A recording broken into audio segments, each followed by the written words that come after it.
बोलिए भगवान महावीर स्वामी की, आचार्य कुंद स्वामी की, आचार्य गुरु विद्यासागर मुनि महाराज की। जीवन अच्छा बनाने की प्रक्रिया को कई प्रकार के विचार कर चुके हैं।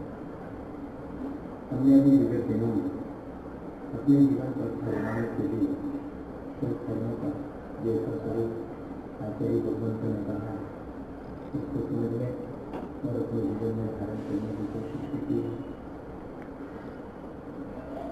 आप भूल गए होंगे कि रिसेप्शन पर्व शुरू होने से पहले हम लोगों ने अपने जीवन को अच्छा बनाने के लिए हमें साधुओं की सेवा करनी चाहिए, त्यागी व्यक्तियों की सेवा करनी चाहिए। उनकी सेवा भी हमारे जीवन को ऊंचा उठाने में सहयोगी है। सामायिक करना, पर्व के दिन में उपवास करना और अपने भोगों की सामग्री का नियंत्रण कर लेना, ये तीन बातें भी हमारे जीवन को ऊंचा उठाती हैं।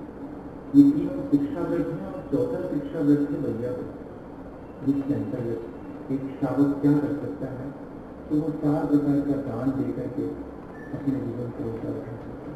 क्योंकि संचय की प्रवृत्ति हमारे जीवन को पतित करने वाली है। संचय करना बुरा नहीं, लेकिन संचित द्रव्य के प्रति जो आसक्ति है वो हमारे जीवन को पतित करती है। अपने घर में चीजों का संचय करके रखते हैं, अपने उपयोग के लिए रखते हैं, दूसरे के परोपकार के लिए करके रखते हैं। ये तो इसका बिल्कुल अलग चीज, ये तो गृहस्थ अपना जीवन चलाने के लिए इतना तो रखेगा ही रखेगा, लेकिन अनावश्यक चीजों को अपने घर में जोड़ के रखना और जो आवश्यक है उनमें भी अत्यंत आसक्त होना और दूसरे के काम आदि जान करके भी उसे नहीं लेना, ये जो प्रवृत्ति है वो प्रवृत्ति हमारे लिए पतन की प्रवृत्ति। हमें उससे बचने के लिए आचार्य भगवंत और दान की प्रक्रिया को रखा कि जो संचित हो गया है उसका सदुपयोग। अब सदुपयोग हम किस तरह से करें तो 2 पद्धतियां। एक वो पद्धति जिससे कि हमें हमारे अपने जीवन में पुण्य का अर्जन हो, और एक वो पद्धति जिसमें हमारे पुण्य का अर्जन ही नहीं, हमारे खोटे कर्मों से हम मुक्त भी हो।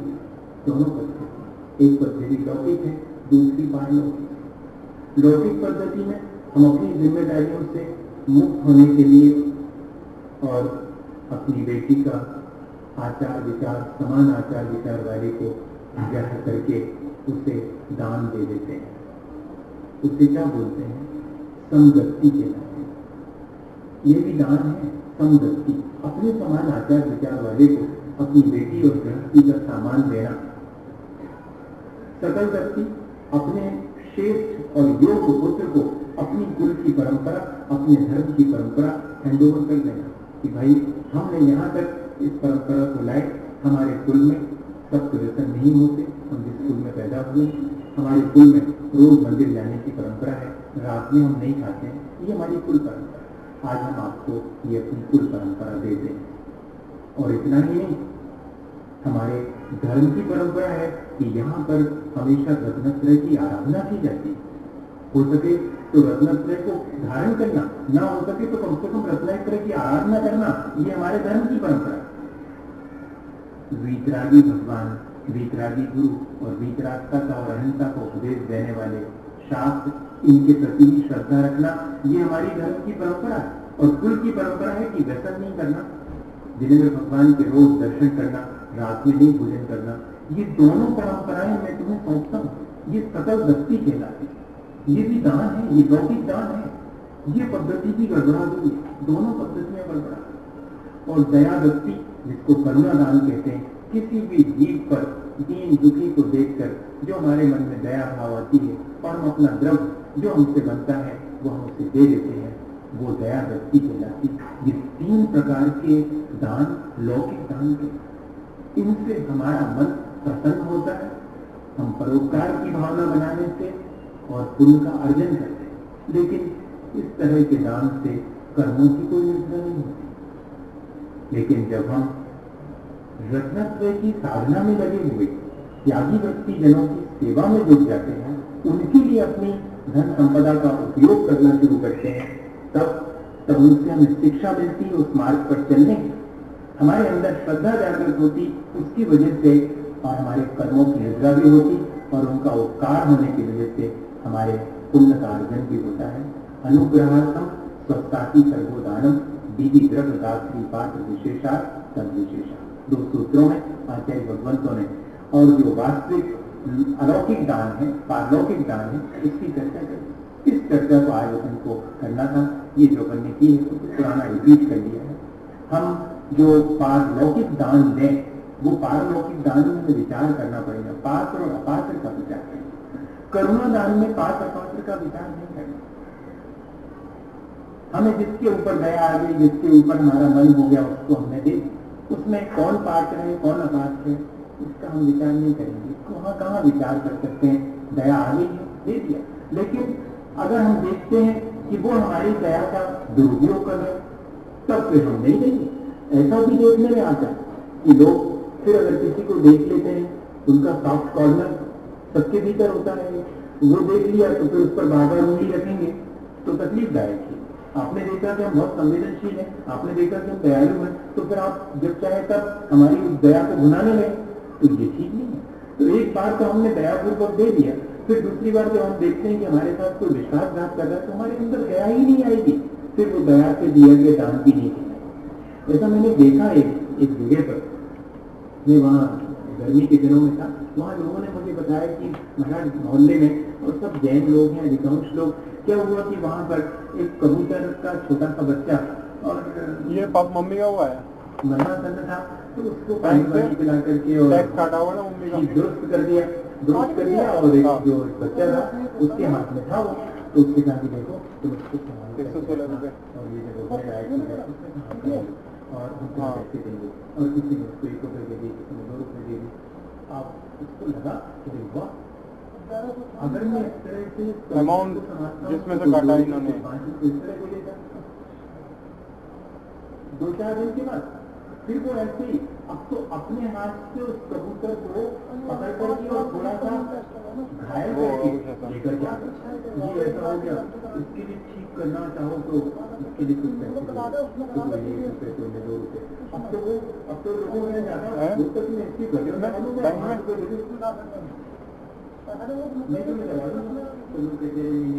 एफडी का तो बेकार ही है।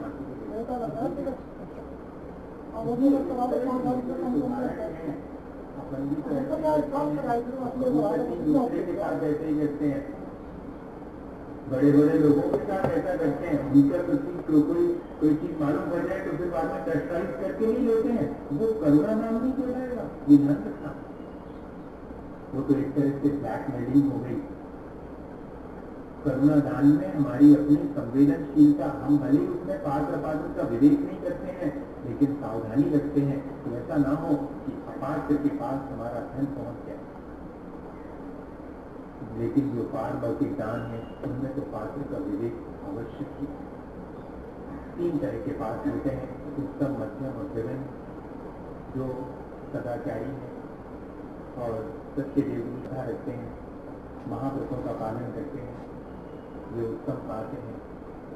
जो सत्य देवगुरु शास्त्र पर श्रद्धा रखते हैं, विकरागता में श्रद्धा रखते हैं, लेकिन अभी महाव्रतों का पालन नहीं करते और थोड़े बहुत व्रतों का पालन करते हैं, अनुव्रतों का पालन करते हैं, वे मध्यम पात्र हैं। और जो अभी कोई व्रतों का पालन तो नहीं कर पाए, सत्य देवगुरु शास्त्र के प्रति श्रद्धा रखते हैं, वे सब जघन्य पात्र। इन तीन के लिए ही दान की प्रक्रिया होती है। जो विकरागता पर श्रद्धा करे उसे भी दान देना, जो विकरागता पर श्रद्धा करने के साथ साथ स्वयं भी उस विकरागता के मार्ग पर भले ही आंशिक रूप से चले, उसको भी दान दे सकते हैं। लेकिन जो पूर्ण रूप से विकरागता का पालन करने में लगा हुआ है, वो तो उत्तम पात्र है, उससे भी दान दे। इनके अलावा जो कुपात्र हैं और अपात्र हैं, उनका भी ज्ञान होना चाहिए। कौन कुपात्र है? तो सत्य देवगुरु शास्त्र के प्रति श्रद्धा तो नहीं रखता, लेकिन थोड़े व्रत नियम इत्यादि का सदाचार का पालन करता है। ध्यान रखिए ये परिभाषा। कई लोग ऐसा कह देते हैं कि जो महाव्रती हैं और सत्य देवगुरु शास्त्र पर जिनके सम्यक दर्शन नहीं हुआ है, वे भी कुपात्र हैं। कृपा करके ऐसी परिभाषा न बनाए, ये नई परिभाषा बनाई।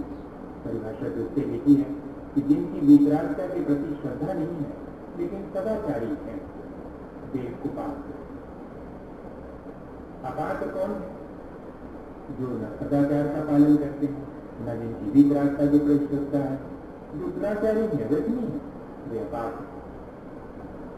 इस तरह हम कुपात्र और अपात्र से बच करके सब पात्र को ही दान दें, ये विवेक भी होना चाहिए।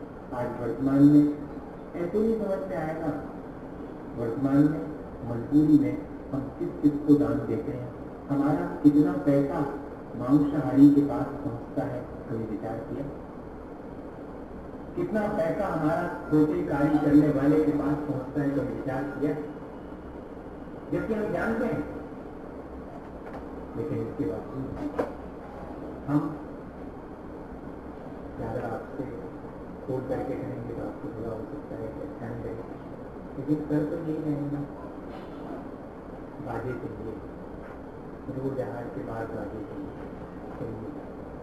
वो पैसे कहाँ जा रहे हैं, कभी सोचा?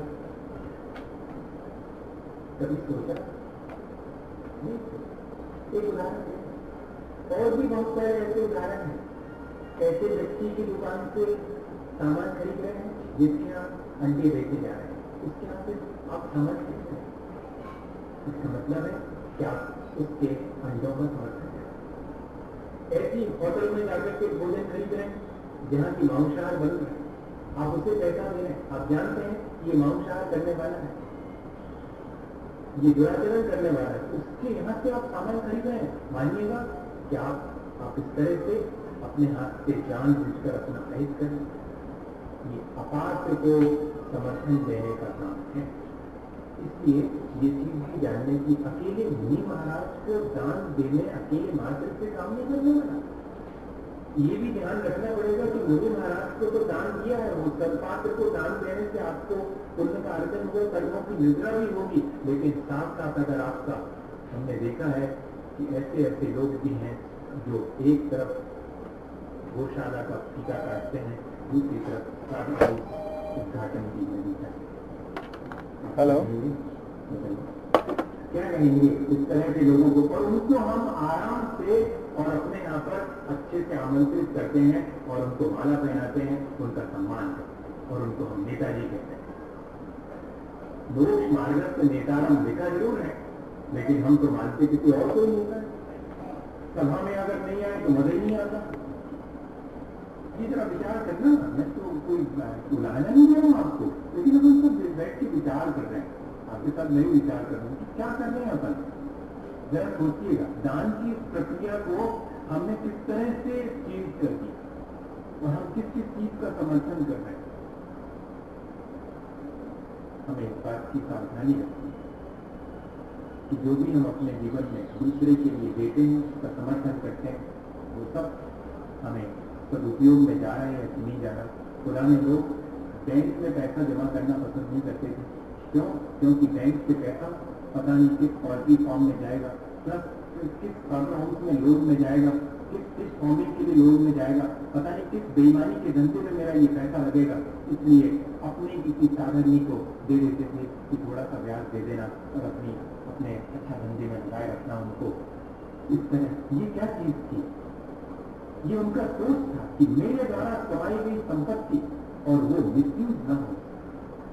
ये बिल्कुल एक लौकिक सी प्रक्रिया है, लेकिन इसके पीछे भी छिपा हुआ परमार्थ। एक व्यक्ति है, मुझे मिले थे, मैं आपको इस तरह से कह रहा हूँ कि आप सोचें कि ऐसे ही करना चाहिए। वो मालूम 2 किलोमीटर दूर भी जाकर के और खरीदेंगे वहीं पे सामान, चाहे 2 रुपए ज्यादा का मिले, जो कि शाकाहारी है। वो कहते हैं कि मैं तो वीतरागता में श्रद्धा रखने वाले और शाकाहारी व्यक्ति के यहाँ से सामान खरीदता हूँ, अन्यत्र कहीं से सामान भी नहीं खरीदता हूँ। वो मेरे से 2 रुपए ज्यादा भी लेगा, तब भी मुझे लगता है कि मेरे 2 रुपए बर्बाद नहीं हुए एक अच्छे आदमी के पास। बताइए, सोच का ढंग देखिएगा। इस तरह यदि हम अपने जीवन में इस दान की प्रक्रिया को लाएंगे तो ही हमारा दान सार्थक होगा। वरना तो दान तो बहुत देने वाले लोग दे रहे हैं, कितना दान दे रहे हैं, लाखों करोड़ों रुपए का दान दे रहे हैं, लेकिन इसके बाद भी संतोष। दान दे मन हरक विषय को, हरक नाम की चीज तो बिल्कुल भी नहीं आती। हरक तो सिर्फ उतनी देर आता जितनी देर नाम बोला जाता, या कि जब पटिया पर लिखा हुआ देखते तब तक हर्ष होता है, बाकी तो बिल्कुल हर्ष नहीं होता। बाकी तो अगर महावीर जी में हमने एक कमरा बनवाया है तो हम पहले नंबर फोन करेंगे कि साहब हम आ रहे हैं और हमारा वो कमरा मिलना चाहिए। इसका मतलब क्या है कि अभी आपने दान नहीं किया है, आपकी संपत्ति है वहां भी, तब तो आप वहां जाकर के कह रहे हैं कि उसी कमरे में रुकूंगा मैं। अभी आपका पोजेशन है उस पर, आपने सौदा किया है, आपने डोनेशन नहीं किया। ये तो इन्वेस्टमेंट है। तो इन्वेस्टमेंट और डोनेशन में तो बहुत फर्क है। इस तरह के दान से कोई लाभ नहीं होने वाला। ये सावधानी रखने की चीज। हम पात्र को दान दें, लेकिन प्रति उपकार की भावना से नहीं। और दाता के 7 गुण हैं, उनका भी ध्यान रखें। पात्र के गुण देखना तो जरूरी है कि पात्र सम्यक दृष्टि है कि नहीं, मैंने जब नियम संयम का पालन करना है कि नहीं, ये तो बिल्कुल ठीक है। लेकिन मैं जो दान देने वाला हूँ उसके अंदर पात्रता है देने की कि नहीं। जो लेने वाला है उसकी पात्रता तो ठीक है, लेकिन मेरी देने की पात्रता है कि नहीं, मेरे पास कोई गुण है कि नहीं। तो आचार्य भगवंतों ने तो दाता के भी 7 गुण कहे कि देने वाले के अंदर भी 7 गुण होना चाहिए, श्रद्धा होनी चाहिए। क्योंकि जो मोक्ष मार्ग का दान है वो श्रद्धा पूर्वक दिया जाता है, लौकिक दान दया पूर्वक दिया जाता है, पारलौकिक दान श्रद्धा पूर्वक दिया जाता। मुनि महाराज पर दया करके उनको हार मत देना, सफा करके भूखे हैं, 2 दिन हो गए हैं, दया करके दे दो, नहीं, श्रद्धा पूर्वक। उनके लिए दया पूर्वक नहीं, वो तो करुणा दान है जो दया पूर्वक दीन दुखी को दिया जाता है। इसलिए जब भी पारलौकिक दान होगा श्रद्धा पूर्वक, पहली क्वालिटी है दाता की कि वो दान दे तो श्रद्धा पूर्वक दे और भक्ति बनी रहे। भक्ति के मायने और श्रद्धा के मायने दोनों फर्क क्या है? क्योंकि श्रद्धा के मायने है कि पूरे सम्मान के साथ में दान दें, और भक्ति के मायने है दान की प्रक्रिया होते समय हम वहीं उपस्थित रहें। आहार दान चल रहा है, महाराज बहुत अच्छे पढ़ाए, आप पूरा सम्मान, लो भाई संभालो, आप आहार करवाना, हम दुकान में नहीं, एक रात देकर के मैं दूसरा काम है।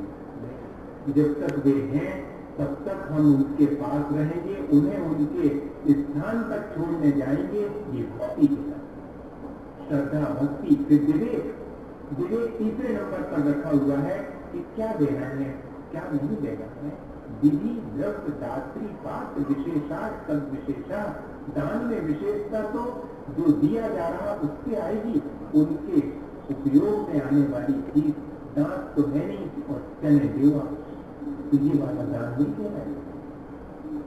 दान तो वो कहलाएगा जो उनके लिए उपयोग में। इसलिए विवेक रखना पड़ेगा। अभी अभी पानी लिया है, अभी ठहरो, बस मत करो, अभी अभी दूध पिया है, नहीं रख ले लो, नहीं दूध के बाद रख कैसे नहीं। ये विवेक उसमें लिखा हुआ है कि ठीक ऐसे ही आहार दान देता है एक श्रावक, जैसे कि कोई माँ अपने नहीं बोलने वाले छोटे से बच्चे को भोजन कराती है, तो वैसे शाम तक ध्यान रखती है कि क्या देना है, अब उसने क्या खा लिया, अब उसको कितना और देना है। ये तो जिद करेगा कुछ और मांगने की, पर उसको वो नहीं देना है जो उसके पौष्टिक हो वही देना है। जैसे ये ध्यान रखती तो वहां पर हर आहार देने वाला ही हाथ हाथ माँ का हाथ है, और भोजन करने वाला एक जो इतना बड़ा होने के बाद साधु भी वो बालक बने, तो क्या कुछ नहीं बोलना है कि ये चाहिए कि वो चाहिए, नहीं चाहिए तो नहीं चाहिए, चाहिए तो ये नहीं चाहिए कि ये चाहिए, बस नहीं चाहिए कि तो क्या सकते हैं, लेकिन वो लोग इसलिए इस प्रक्रिया में विवेक आवश्यक है। चौथे नंबर अलुप्तता, लोभ उत्पन्न नहीं होना चाहिए देने वाले को कि अरे हमने बना तो लिया, थोड़ा सा ले ले महाराज, बाकी हमें बता रहे, अरे लेकर चले जा रहे महाराज, तो ऐसा भाव ना आता नहीं जावा को, वो तो नहीं लगता कि देखो पूरा। लेकिन देखो जब अपन ने धन्य कुमार की कथा सुनी थी महाराज से, तब शुरू में धन्य कुमार के अकृत पुण्य के क्या भाव थे कि महाराज आ तो जाओ, थोड़ी सी खा लो, कुछ हमें खावे मिले, हमारी मताई कह रही कि जब तक महाराज ने कहा जब तक हमें नहीं मिले, इसे तुम जल्दी आ जाओ या थोड़ी ले लो और बस हमें पूरी खा मिल जाए। लेकिन जैसे जैसे महाराज को आहार देने लगा, वैसे वैसे मन में विचार बदले कि हमें नहीं चाहिए महाराज पूरी दे, अब तो यही ले रहे, मैं तो तृप्त हो। उसकी वजह से उससे पुण्य का मन हुआ था, पहले तो खोटे पड़ना। अनुग्धता यानी हमें उस समय और जो सामग्री हम दे रहे हैं, दान देने वाली सामग्री के प्रति लोग जागृत नहीं होना, और लोग जागृत हो जाता है, अपन किसी को दे देते हैं तो बात तक में कहती रहती है तो भूल नहीं गए, हमने तो गई जाती है। तो इसका मतलब है अभी दी हुई चीज के प्रति आसक्ति बने हैं, अभी लोग है नहीं है, वे रुपया गिनते हैं, अभी अपन गिन गिन करके देते हैं। हमने 10,000 दान में दिए, 10,000 दान में दिए तो दे दिए, अब 10,000 को क्या है बाकी ये तो दे दिया नहीं, लेकिन अभी घरे में 10,000 दे दिए, 10,000 के प्रति लोभ है, जबकि वे 10,000 तो दे चुके, पर अभी हृदय में उसके प्रति लगाओ, ये लोभ जागृत नहीं होना चाहिए, ध्यान रखें। अलोकता ये दाता का गुण है। और फिर उसके बाद कहते हैं क्षमा, सबके प्रति उस समय जब आहार दान दे क्षमा भाव धारण, और फिर कहते कि संतोष, जो भी हमें प्राप्त हो गया है, उत्तम मध्यम जगन जो भी पाप, सबसे पहले तो भावना यही भावने, जब श्रावक जाते हैं आते हैं श्री के पास में, तो सबसे पहले भावना क्या आते, हमारे चौके में आचार्य महाराज आ जाए, चलो कोई बात नहीं, अब आचार्य महाराज तो सामने निकल गए मुस्कुरा के, अभी भी समय सागर भी बड़ी है, भी आ जाए, समय सागर भी निकल गए, उनसे और छोटी माने आ जाए, नहीं तो रामगंज जी ने उनको हाथ चंद्रमास हो तो भी महाराज आ जाए, भव्य सागर भी तो हो जाए, क्षमा सागर आ जाए, जो पहचान वाले महाराज फिर ऐसा मन में आता, पर देवी निकल गए, अब चलो कोई भी महाराज आ जाए, तिलक जी आ जाए, चुल्लक जी आ जाए, माता जी आ जाए, त्यागीवती कोई मिल जावे, जो मिल जावे, लेकिन पहले तो उत्कृष्ट भावना भाएगा, उत्तम पात्र मिले, उत्तम पात्र नहीं मिले तो मध्यम, मध्यम नहीं मिले तो जटल, इस तरह क्या सब जो मिल जावे उसमें संतोष। ये संतोष और इतने नहीं, आगे मुझे इस दान से भोग भूमि या कि स्वर्ग का वैभव मिले, ऐसी आकांक्षा भी नहीं करना, या कि इस लोक में मुझे यश ख्याति मिले दान देने से, ऐसी आकांक्षा भी नहीं लेना। ये सब संतोष के अंतर। और अंत में कहते ईर्षा द्वेष और मात्सर्य में होना दूसरे दाता से, ये तो बहुत कठिन स्थिति, सबसे कठिन। पहले दूसरे और तीसरे विश्व युद्ध तक के लिए ये कारण बनी। जब पूछा गया, शायद बर्नार्ड शॉ से पूछा गया कि what is the cause of first world war, पहला विश्व युद्ध हुआ, उसका कारण क्या था? तो उन्होंने कहा कि जेलसी, ईर्ष्या। तो फिर किसी ने कहा और दूसरे विश्व युद्ध का क्या कारण था? तो उसने कहा जेलसी, जिससे कोई जवाब, ईर्ष्या ही दूसरे विश्व युद्ध का कारण था। तो बोला कि अगर तीसरा विश्व युद्ध होगा तो क्या कारण होगा? जैसे जेलसी, जेलसी एंड जेलसी, ईर्ष्या, ईर्ष्या और ईर्ष्या। इतना बड़ा है ये, सबसे बड़ी कठिन चीज है। दूसरे के गुणों को सहन नहीं कर पाने का नाम ईर्ष्या है। एक दाता दूसरे दाता के गुणों को सहन करे, ईर्ष्या न करे। अरे उनके यहाँ पर तो पहले दिन हो गए थे, है तो है हमारे 10वें दिन है। दे तो रहा है दान, लेकिन मन ही मन ईर्ष्या का। इतना ही नहीं, और कोई दाता देने के लिए आ जावे, अब देखो तो हम तो सुबह से बना रहे, तो हमें देवे ही मिल जाओ जी, और इतने जने आ गए, हम तो निकाल को देवे जी, हमारे क्या को आ गए? नहीं, इस तरह अगर भाव आते हैं तो ये सब दान की प्रक्रिया को दूषित करने वाले। बहुत सावधानी की बात है भैया, लिखा तो इससे ही है आचार्य भगवंतों ने, वो हमारे अपने समाज के लिए। दान देते समय दूसरे दाता से मास्टरी न करना। इनको तो 4 ग्लास देने मिल गए, मुझे तो 1 मिला। अरे बच्चों को देखो, एक पानी मिला, पानी जैसे कुछ भी नहीं है। एक दिन अन्य चीजों पता लग जाएगा कि पानी की कितनी कीमत है। रोटी आगे नहीं खा लो, फिर देखेंगे पानी नहीं मिला। ऐसे विचार नहीं आने, ये सब दाता की कमजोरी मानी जाती। 7 गुण इस तरह से दाता के हों। फिर देखिए कितने उत्साह के साथ मैं बच्चों का कह रहा था कि उनसे 1 गिलास पानी दिलवा दो, और फिर देखो बाहर जाकर के उनका उत्साह देखिए, तुमने हाँ दे दिए, फिर से लाएंगे, फिर लगे हुए, फिर आएगा नंबर, फिर दे देंगे, फिर फौरन। उनको ये नहीं है कि और ये फिर आगे नंबर, फिर आगे। ये आनंद लेते दान की प्रक्रिया तो आनंद देने। हमें इस तरह यदि दान की प्रक्रिया को हम करते हैं, चाहे वो आहार दान हो, चाहे औषध दान हो, चाहे आवास दान हो। आज आवास दान के नाम पर अपन कमरे बना देते हैं। कमरे बना देने का नाम आवास दान नहीं भैया, दूसरे को अपने प्रति निश्चिंत करने का नाम आवास दान है। हाँ, अभय दान, अपने पड़ोसी को निश्चिंत कर देना कि हमारी तरफ से निश्चिंत रहो, कोई खतरा नहीं है। आप तरफ से तो वो डरते ही रहता है, क्या पता नहीं कब क्या हो जाए, कौन सी चीज पहुंचा है। हम अपने साधर्मी को अपने जीवन से निश्चित नहीं कर पाते हैं। अगर ये निश्चितता दे दें, उसके लिए तो ये बहुत बड़ा दान, अभय दान। अकेले कमरे बना देने से अभय दान नहीं होता। अभय दान तो हृदय में जगह देने से अभय दान। हृदय में जगह अगर हमारे है और हमारे पास पैसा नहीं है, मान लो कमरे बनवाने के, तब भी अपन कहते ना कि भैया, हमने तो इसका उदाहरण नैनागिरी में देखा था 1978 में, जब साहू श्याम जी थे। अब तो वो भी नहीं, शांति तो पहले ही चले गए थे। उसके बाद श्याम जी आए उस समय, आज में तो गृहस्थ में था उस समय, तो आचार्य जी के दर्शन के लिए आए थे, और सारे कमरे वहां तो थोड़ी सी जगह, उतना क्षेत्र का विकास हो ही नहीं था 1978 में। आज का नैनागिरी तो बिल्कुल अलग है। 1978 का देखते आप तो कुछ और ही बात थी। जब पहला चतुर्मास आचार्य जी का नैनागिरी हुआ था, ऐसी पर्चियां बनी कि ये तो बड़ी मजबूत और पक्की बनी हुई है, उनमें तो कुछ भी नहीं था। और उसी में जो है लोग रुक जाते थे और थोड़ी सी ऐसी ईंटें रख लेंगे, वहीं कपड़ा लगा लेंगे, ऐसे करके। और कुछ कमरे थे वो सब पहले से भरे हुए थे। अब प्रभु जी आ रहे हैं, उनके लिए कमरा, उनके तो यहाँ इतने बड़े बड़े चेयर हैं, उनके लिए तो जरूर होना चाहिए। लेकिन दूसरे को कैसे कहें कि आप कमरा खाली कर दो, सब पहले से भरे हुए। अब सब घबरा रहे हैं कमेटी, लेकिन फिर भी उन्होंने कहा जो होगा जैसा होगा, उन्हें दान देना होगा तो देंगे, नहीं देना होगा तो नहीं देंगे। नहीं तो अक्सर ऐसा होता है कि कोई बड़ा आदमी आ रहा है अगर क्षेत्र से, तो पहले से बड़ी व्यवस्थाएं हो जाए, बहुत पूरी कमेटी आगे पीछे हो जाए। और एक गरीब आदमी का होते पौने मीटर हो, कोई न पूछे ना, वो 3 दिन से दर्शनों को आओ। और बड़ा आदमी दान, क्योंकि जिससे मिलना है ना, उसके आगे पीछे।